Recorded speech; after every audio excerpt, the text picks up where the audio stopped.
Hello, everybody. Welcome to CripChat, your weekly podcast for everything disability. Today, I have with me Jonathan Shah, Hello. EBD, Hello. and myself, David D. Today, we're gonna have Sam Drummond, a author, also human rights solicitor, and a person of disability. How are we doing today, Hi, Sam? thanks for having me. You're welcome. Yeah, no, thank you for that, David, and welcome everyone to CripChat, your weekly podcast on everything disability. Welcome, Please Sam. like and share.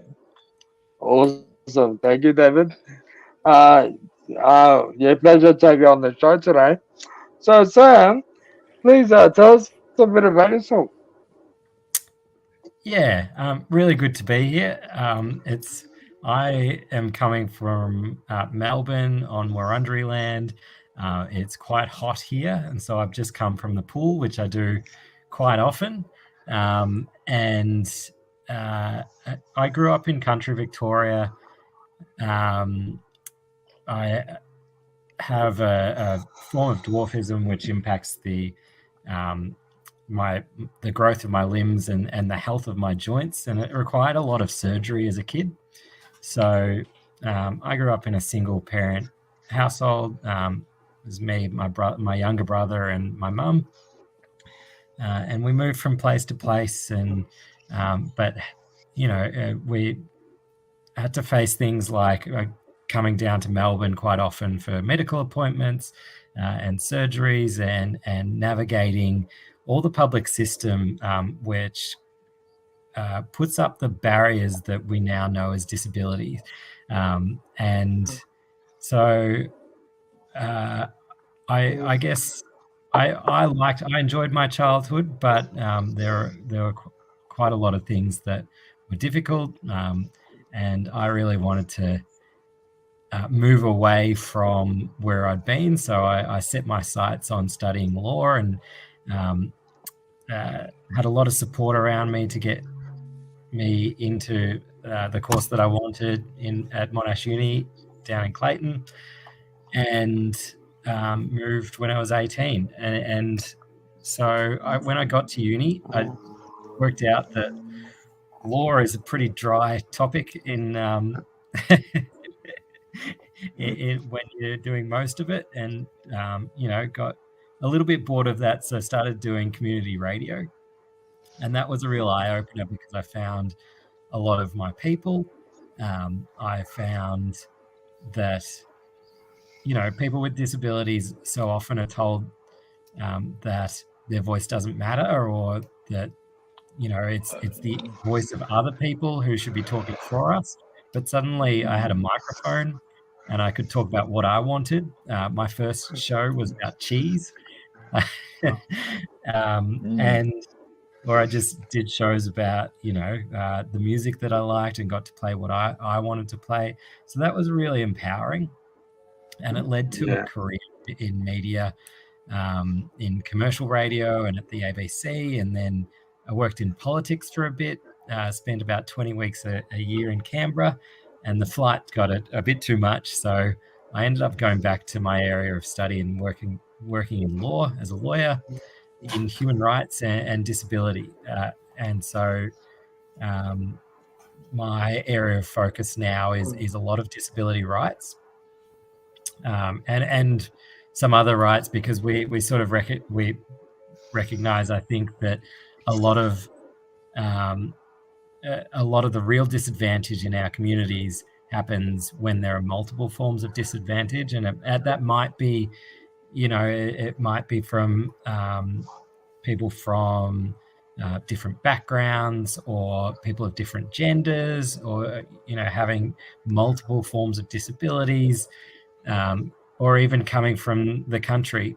And so I want to make sure that everyone in our community um, has those fundamental rights, like the right to fair working conditions, or the right to housing, the right to an education, and making sure that um, particularly people with disabilities, but also everyone in our community can live a life that they love. Yeah. True. And cheese is always a great conversation starter. So it's all good. Thank you for sharing, Sam. What's your favorite cheese? Well, I did, because it's so hot today in Melbourne, I didn't want anything too warm for dinner, so I had half a block of camembert with some Nice. carrot and hummus and crackers and Ooh. Yeah. some tofu as well. So I'm I partial to a bit like of my spice. ricotta cheese. Yeah, beautiful. That sounds refreshing. Anyway, thank you for sharing, Sam. So, Sam, how did your socioeconomic status define how you sought treatment for your disability? Yeah, well, I think that was in the hands of my parents a lot. So they didn't have any experience with my form of disability. And so when they found a diagnosis, first of all, and they were very much shunted into a medical system that saw disability as a deficit and that did want to treat disability in that way. So when the options were presented to them, and it said, we want to treat this disability rather than take down the barriers that were in my way as a kid, they said yes. So you go into a doctor's office and the doctor says, let's do a series of surgeries to try and straighten my legs, for example, and try and some sort of vain attempt to make me look like everyone else, to make me look what the medical textbooks said I should look like. Then they said yes to that. And I think that was really a tough choice, but it wasn't presented as a choice to them. It was presented as, this is what you do. And what it meant for a 5-year-old who was, I feel like in my life there was pre-surgery as a 5-year-old and there's this happy-go-lucky kid, and then post-surgery where I woke up from the general anesthetic with both legs in full plaster and both legs broken, and the plaster was too tight, and I was screaming, and they said I said something's wrong, and the doctors said, he's just, he's a 5-year-old who can't cope with pain. And then my feet started going purple and the circulation started being cut off. And eventually they realized that they put the plaster too tight and whipped me back into the surgery. But it's sort of this idea of treating is one that we're introduced to, and that medicine is the answer. And that, for them, the choice was, if I didn't have that surgery, I wouldn't walk. And I look back at it now and I go, well, is not walking the tragedy that they've set it up as? Or was the real tragedy that I lost my childhood in that moment? I think we're really lucky in Australia that we do have at the moment, although it's at risk, we do have basic universal health care. And so by the time I'd had my surgery, my parents had split up. My mum was sort of trying to juggle me and my 6-month-old brother. But we still did have that option of having that surgery at minimal cost, although there are some costs involved in all that, inevitably. But if say I was in the United States, we might have been laden with a debt that we couldn't afford. But still, you have to hire the wheelchair. You have to take time off work if you don't have a permanent job. You know, if you're relying on casual work, you have to give up that work, as Mum did. And then that's really starts putting stress on whether you can pay the rent or whether you can buy food or just those basics, pay the bills. And I think right now we're seeing that play out where we hear day after day that there's a cost of living crisis. And for the vast majority of people, that might mean that they have to get one less subscription service on their TV or something like that. But for people who are in my position, when I was a kid, and my mum's position when she was raising us, that can impact whether you even have a home, or you can pay for the petrol to get you to school or something like that. So I feel like when you talk about socioeconomic status and how it interacts disability, we've got to make sure that people with disabilities and other vulnerable people in our community have enough to have the real basics to live that good life. Yeah, for sure. Thank you very much for sharing that, Sam. So did you and your family struggle growing up, or? Yeah, I mean, I don't think we struggled as much as some people. There were people who I look back on in some of my classes who were in a generational cycle of poverty that is almost impossible to get out of.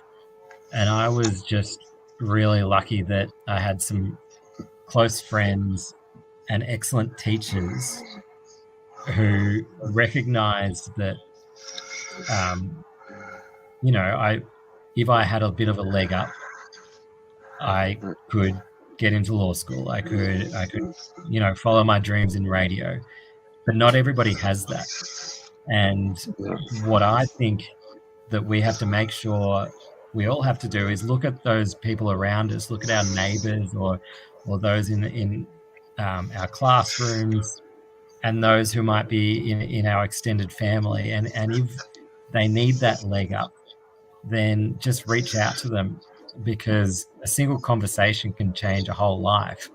Or just making sure that someone has the books that they need to go to school, you know, that makes real difference. And so forming those communities and making sure that our government is supporting us in the way that it should is vital in this entire conversation. Yeah, exactly. I've got a question also. Yeah. Before they did surgery on your legs, were you able to walk? Yeah, that's a question I got a lot. I remember my second surgery, and this got so this is all the this is all in the book that I've recently written, Broke, and one of the bits that got edited out, because you have to get a certain word limit, which is, it sounds like a lot of words, but I had a word limit of 70,000 words, and the original copy was 110,000. So I had to cut out 40,000 words. And in one of the scenes that got cut, it was during my second surgery, and there was this girl that I remember who was in the same age as me, in the same ward, and it was sort of the first interaction that I'd had with a girl with disability, and sort of playing on that same level of where we've got something in common here. And she asked me whether I could walk, and I said, yeah, I could. There was pain when I did walk, but I could. But had this realization afterwards that, does it really matter? Like I thought that she wouldn't like me if I didn't walk before this, but that was such a silly thought. And that, yeah, I could walk. The surgery eventually, after the bones healed, the broken bones healed, and I had all sorts of physiotherapy, and Yeah. I could walk again. And but in the end, that wasn't what it was really about. It was about finding myself, and we shouldn't be defined by whether we walk or whether we don't, or what our disability impacts us. It's who we are and what contribution we can make to the community. Like you've got this fantastic podcast. That is a fantastic contribution to our community, and that is not, it's not a question of whether you can see or hear or walk or whatever. You're just going out there and doing it and making a positive contribution, and that's the realization that I had in that scene that was cut from the book. Yeah. Yeah, but it's also about shifting our view, the medical model of disability to the social model of disability. Yeah, we all just want to live our life without having these barriers that come our way. Yeah. So what? Yeah, we don't want to be seen as people that are sick and we need to be cured. So yeah, it's very important to get the message out there. So now, awesome stuff. Thank you for that, Sam. So Sam, what role does humor play in a life with disability? Well, I can assure you that some people with disability have no sense of humor at all. But I can vouch for that. It's like I don't think you can generalize about that, but it's like sometimes, for personally, there's this difference. I think it comes through in a more dry sense of humor, because I was told through a lot of media representations of dwarfism as I grew up, that I was something to be laughed at. I was the circus man or the Oompa Loompa that was beholden to some, this orange face, strange being beholden to the billionaire over the river of chocolate, or the mini me from Austin Powers, or dressing up as jockeys and running down the main straight. It's a lot of references. People with my disability are laughed at, and to reclaim that and have some sort of sense of humor that doesn't revolve around that, but is very self aware, is a real statement to the world that I'm not defined by that role that you've put on me. I'm defined by how I'm going to make you laugh in other ways. And that might reference my disability, but it's in a way that I can control. And I think that's really important. No, that's good. That's good. It's always good to be to have humor. Of course. Thank you for that. So, Sam, moving on. How did your early life experiences inform your career? Yeah, well, as I said, I grew up relying on really strong public institutions. I went to public schools all my life. I relied on the public health system. My family wouldn't have got through without a strong welfare system and rental assistance, and just the little things like being able to get my school books. And so I think particularly in the last 10 years, but also before then, they've all been under attack. And we're just constantly trying to fend off those attacks on these things that supported me to be who I am. And when I mean, trying to get my first job as a person with a disability was just ridiculous. And it shouldn't have been that hard. And it sort of relied on people being real champions and saying, okay, this guy's got something to offer. But once I got there was this responsibility to say, okay, let's make sure that that person who is in the same situation that I was as a kid now has those opportunities. And so I guess I feel like I don't have much choice in the matter that I tell my story to try and make sure that those people know that they're not alone, but also decision makers know what it's like to be in my shoes.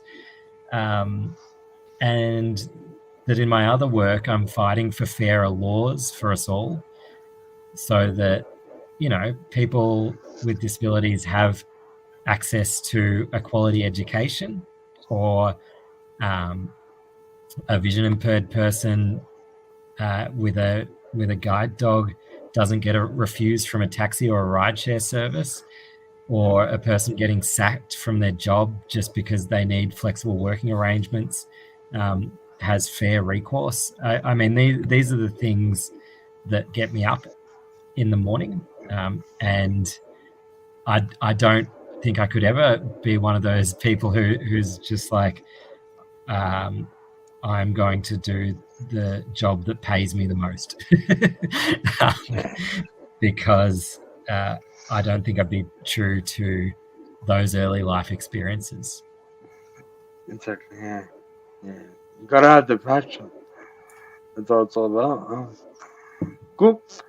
So, Sam, in what ways have you grown up with a sense of responsibility to raise awareness? I think it's the same way, really. And it wasn't that whole series of events where I ended up, I guess, in a group of people where I was, you know, hanging out with the likes of Stella Young, the disability activist, who was just sort of at that time getting some attention of what she was saying. And as you said, to try and ring that bell of the social model of disability. But I think I think the first time it really occurred to me was there was probably about 15 years ago a race at the horse races. Someone hired a bunch of people with dwarfism to race down the main straight of a horse track for drunken race goers to have a good time. And I saw that and I'm like, that one act has just made everything in my life harder. All those times that I go down the street, I sort of just want to be seen as just another person going down the street, but instead people will wind down their window and shout things at me, or take photos of me, or, you know, yell or even whisper behind my back. You know it's happening. And so I couldn't sleep one night and just got up and wrote an article and sent it through to The Age, and then the next day they published it. And I sort of realized that if you feel passionate about something and you can make sure it resonates with the community more widely, then you can make a difference. But it's a real trap to fall into, to just to just stay quiet. And I think that's perfectly fine, but I don't think I ever could. Yeah. No, thanks for sharing. Interesting. You're talking about the myth of normal, or the aim to make people with disability normal. What do you mean exactly by that? So, our end goal is to be completely boring. I would love to walk down the street, as I said, and just be another guy. But I know that every time I walk in a room with strangers, that they think Well, there's a you've got the filter in their point. mind about what they think I can achieve, and what they think they're going to get out of me. But I see it right now. So my daughter's 4 years old, and when last year at a 3-year-old kinder class, when I first went into that kinder, all the kids were pulling on their parents' jumpers and saying, "Look at that funny man, look at that short man." And they had certain expectations. But then they got to know me very quickly, and then I was just that kid's dad. I was so boring to them. And those assumptions that we have, they happen as early as 2 or 3 years old. Yeah. And so when I talk about normal, I talk about it in a social sense, where those kids have learned that difference is just something to be embraced and something that is a really just part of being human. But I also mean in a medical sense as well, because the doctors want to try and make us fit to this view of normality, and they've read it in textbooks, but not all of them have really grappled with what that means. And it's a really dangerous thing to do, to try and fit everybody into this one mold, because we're never going to get there. I'm never going to be 6 foot tall. And if I did, there would be real problems, because they would have mucked with everything else. I'm happy with who I am. It's defined everything about me, and also nothing about me at the same time. So, yeah, I just want people to be judged for who they are, and not. And I think when doctors try to make us like the diagrams in their textbooks, they fail us as humans. Yeah, true. Thank you for sharing. Yeah, no, I agree. Sammy, you mentioned earlier you wrote a book about was broken. So tell us, how was the journey of collating your life into words? It's a strange feeling. I went out and interviewed all the people in my life that were really close to me, and I still have them on tape. And just wanting, particularly when the story starts when I was 4 years old, and so there are parts of that early childhood that you don't necessarily remember. So I had to get other outside opinion on that. And that was a really nice thing to do. I think everyone should, if they have the opportunity, to interview their family about their lives, because then it's there forever. But then I sat down, because I was parenting, I wrote the book every night for a year after 8 o'clock at night, after bedtime. And it was exhausting. But I just I figured if I could write 500 words a night, then I'd get there by the end of the year, and I did. The first draft was rubbish, but I eventually got it down. But now that it's out in the public and you know, you have the people who you've known your whole life or know very well, and suddenly they know more about you than you do of them, or the people you've never met who know a lot about you. That's a very strange feeling, and it feels like it's not my story anymore, that the story is the public story. And that's the beauty of it, is that I've sort of released a lot of that, and I've done it in a way, hopefully, if I've succeeded, where it's not telling anyone what to think. It's just telling people, it's just showing them what it felt like to be me as a kid, and how that sounded or smelt or, tasted like even. And once you're put in that situation, then it becomes their story as well.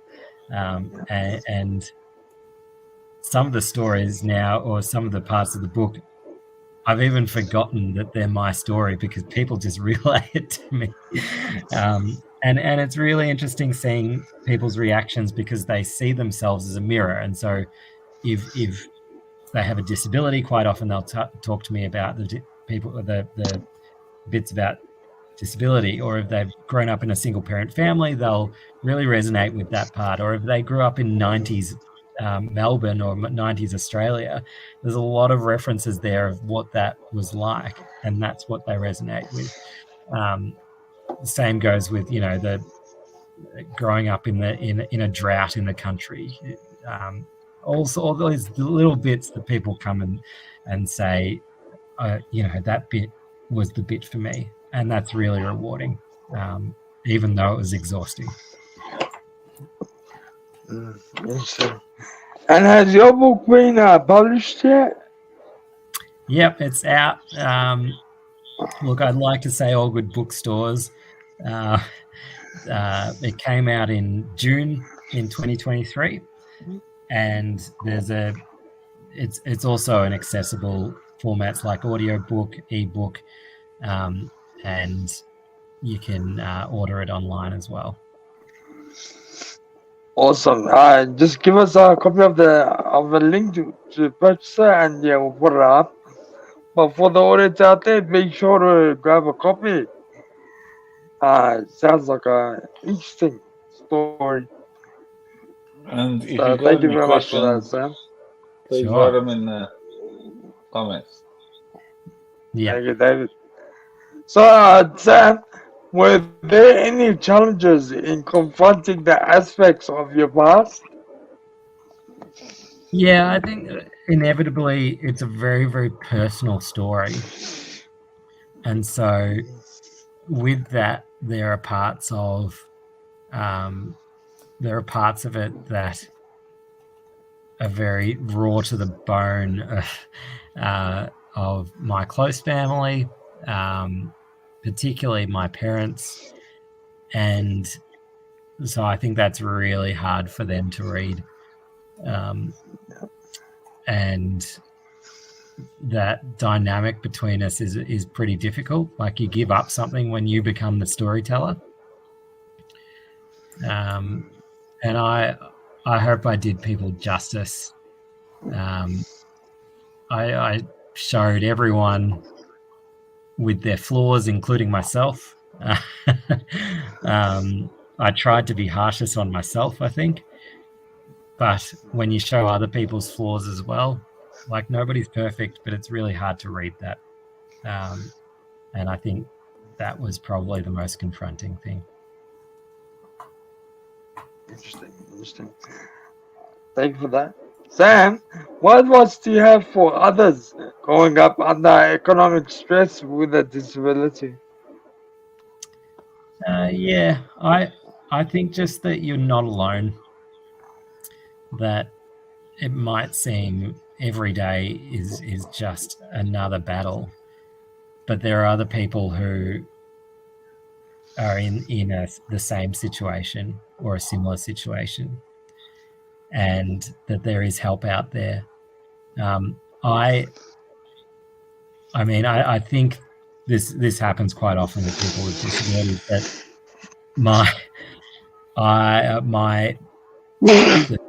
the back of my head, when I'm making a decision, in the back of my head, I know that my status quo, my go-to position is just do it all yourself, and that's really that can be really handy because then you get things done. But the downside of it is you're reluctant to reach out for help when you really need it.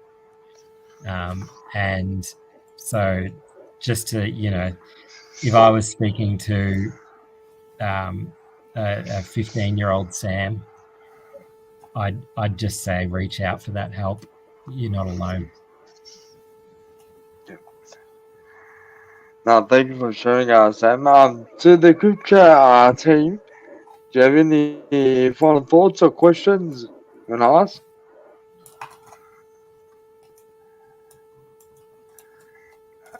Cool. All right, Sam, what are your any final thoughts you'd like to share? I think these things are really. It's so important to have forums like this, and it just for you all, it is an opportunity for you to just do something that you love, and to reach people who want to engage with what we're talking about, and just to keep doing it. It's so great, and I just think you're doing terrific work, and No, keep thank doing you. it. Thank you for that, Sam. Yes, Jonathan. So Jonathan has provided a copy of the book on the screen. So for the viewers out there, if you'd like to grab a copy of the book and have a read, check it out. It sounds interesting, and you heard it all from the man himself, Sam Drummond. So thank you very much, Sam. It's been an honor having you on the show, and we look forward to having you on the show in the future. Yeah, look forward to it. Thanks, EB. Thanks, Thank you, Jonathan. Thanks, David. And for the audience out there, you can watch your CripChat, your weekly podcast on everything disability. Join us next week as we talk about more issues related to disability. Goodbye for now.